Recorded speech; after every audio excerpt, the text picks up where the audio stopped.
اعوذ باللہ من الشیطان الرجیم، بسم اللہ الرحمن الرحیم۔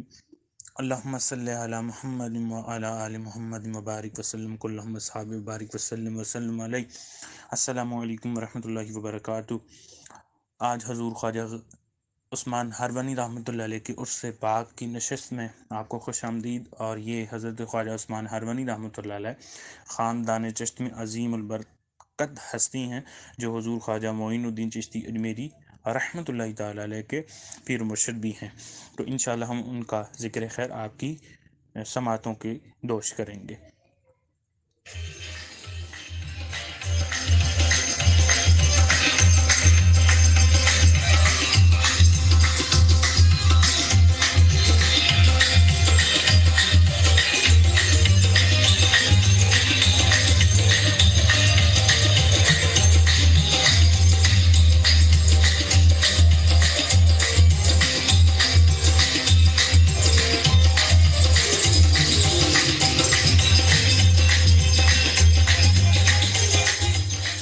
حضرت آج شاہ سوار میدان عشق بازی، تیز رفتار بادۂ جان گدازی، از کشف و کرامت مستغنا، مست نعمات نہائے انہی، متکلم با کلام قل ینار کنی قطب ارشاد۔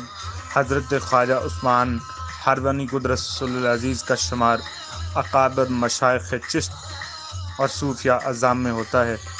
آپ تمام علوم ظاہری و باطنی کے جامع تھے، ریاضات اور مجاہدات میں نظیر نہیں رکھتے تھے، اور کشف و حقائق کی تفرید اور شرح و حقائق توحید میں آپ عدیم المثال تھے۔ آپ کی کنیت ابو النور تھی۔ آپ خواجہ حاجی شریف زندانی رحمۃ اللہ علیہ کے مرید اور خلیفہ تھے۔ آپ کو حضرت خواجہ قطب الدین مودود چشتی قدس سر العزیز کی صحبت بھی میسر آئی، جیسا کہ آپ کی ملفوظات کے جمع کردہ حضرت خواجہ بزرگ خواجہ معین الدین چشتی اجمیری سبزی رحمۃ اللہ علیہ سے معلوم بھی ہوتا ہے۔ آپ کا وطن قصبہ ہاربند تھا، جو نیشاپور کے نواح میں واقع ہے۔ آپ جب وہاں پر پیدا ہوئے تو آپ نے بڑی تیزی سے اس مقام کو طے کیا۔ آپ کو تمام مشائخ وقت کی صحبت نصیب ہوئی۔ آپ ہر فن میں کمال رکھتے تھے۔ آپ کا تصرف نہایت قوی تھا۔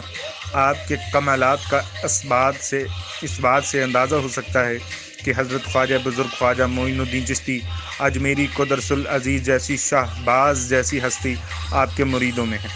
سیر الاقطاب میں یہ رقم ہے کہ حضرت خواجہ عثمان ہرونی رحمۃ اللہ علیہ نے 70 سال مجاہدہ کیا، اور کبھی سیر ہو کر نہ کھایا، نہ پانی پیا، نہ راتوں کو آرام کیا۔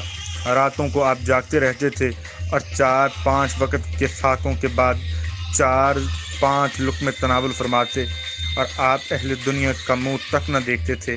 آپ مستجاب الدعوات تھے۔ جو زبان مبارک سے لفظ نکل جاتا وہ اسی وقت پورا ہو جاتا۔ آپ قرآن پاک کے حافظ تھے، اور ایک ختم دن میں اور ایک ختم قرآن رات میں کیا کرتے۔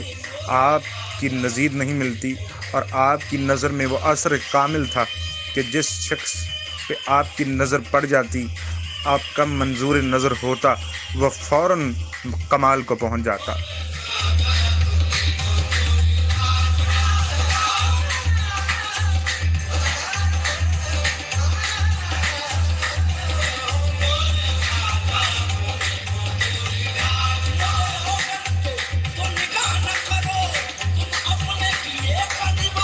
کیونکہ حضرت خواجہ عثمان ہرونی رحمۃ اللہ علیہ سما سنا کرتے تھے، اور آپ پہ گریہ زاری طاری ہو جایا کرتی تھی، نعرہ لگا کر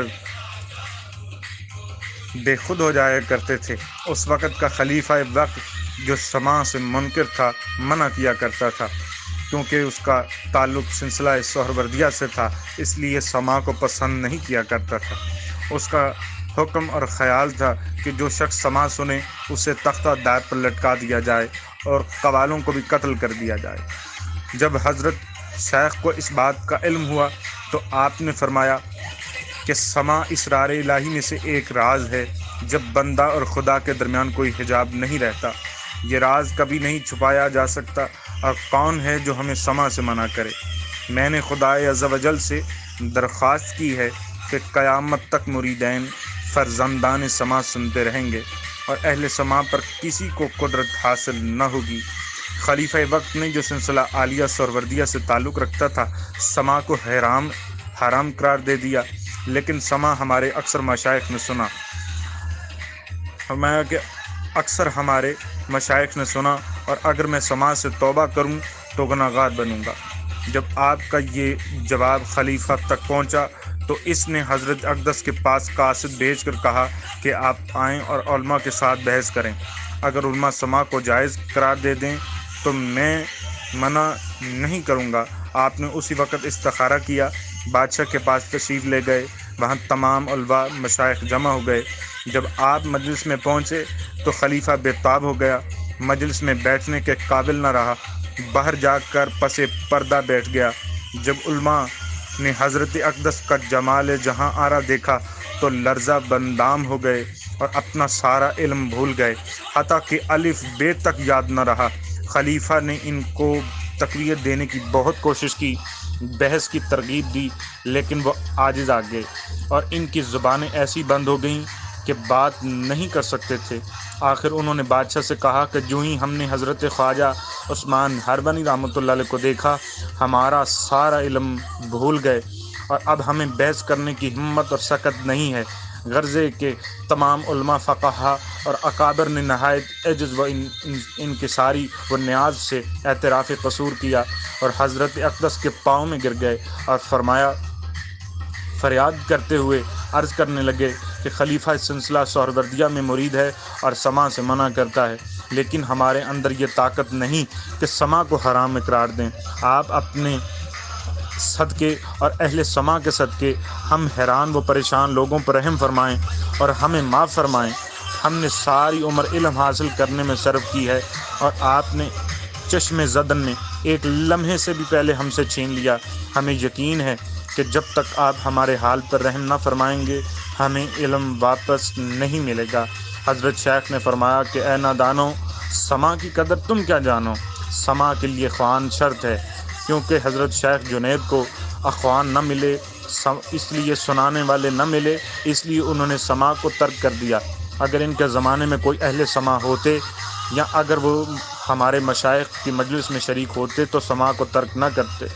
اور دوسری بات یہ کہ ہمارے لیے شیخ جنید کا فعل حجت نہیں ہے۔ جب ہمارے شیخ اور مشائخ نے سما سنا تو کسی کی کیا مجال کہ اس سے انکار کرے۔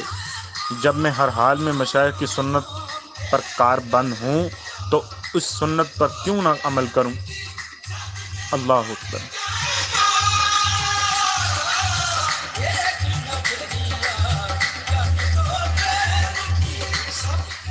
نے فرمایا کہ خواجہ ابو بکر شبلی جو حضرت شیخ جنید کے مرید اور خلیفہ تھے، حضرت خواجہ ناصر الدین ابو یوسف قدس سر العزیز دونوں بزرگوں کی مجلس سما میں اکثر شریک ہوتے تھے اور حالت سما میں نعمت فراواں حاصل کرتے۔ فضل برمکی نے بھی حضرت خواجہ ابو احمد چشتی رحمۃ اللہ علیہ کے سما پر اعتراض کیا، فوراً اس کو سزا ملی اور پیشمان ہو کر تائب ہوا۔ تو تم کون ہو جو اہل سما سے جھگڑتے ہو؟ اگر تم چاہو تو ہم ابھی چشتیوں کے برہان یعنی حجت قائم کر دیں گے سما کے حوالے سے۔ یہ سن کر سب نے کمال عجز و نیاز سے عرض کی، اس سے زیادہ کیا برہان یعنی دلیل ہوگی کہ جس کا ہم نے مشاہدہ کر لیا ہے۔ اب خدا کے لیے ہم مصیبت زدگان پر رحم فرمائیں، کرم فرمائیں۔ حضرت اقدس کو ان کے حال پر رحم آیا اور ایک نگاہ کرم سے ان کے طرف دیکھا تو ان کا سارا علم جسے وہ بھول چکے تھے فوراً واپس آ گیا۔ اس کے بعد آپ کے فیض صحبت سے وہ علماء صاحب کمال اور اہل سما ہوئے۔ جب بادشاہ نے حضرت اقدس کی عظمت و تصرف کا مشاہدہ کیا تو کہنے لگا کہ میں ہرگز خواجہ عثمان ہربانی رحمۃ اللہ علیہ کو سما سے منع نہیں کر سکتا۔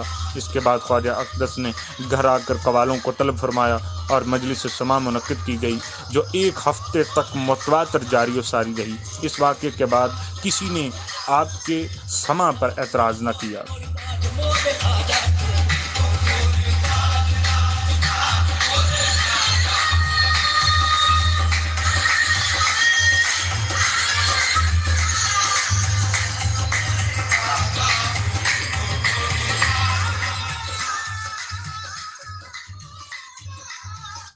نقل ہے کہ جب حضرت اقدس رحمۃ اللہ تعالی علیہ نماز شروع کرتے تو غیب سے آواز آتی تھی کہ اے عثمان، میں نے آپ کو قبول کیا اور پسند کیا، اب مانگو جو کچھ مانگنا چاہتے ہو تاکہ آپ کو دیا جائے۔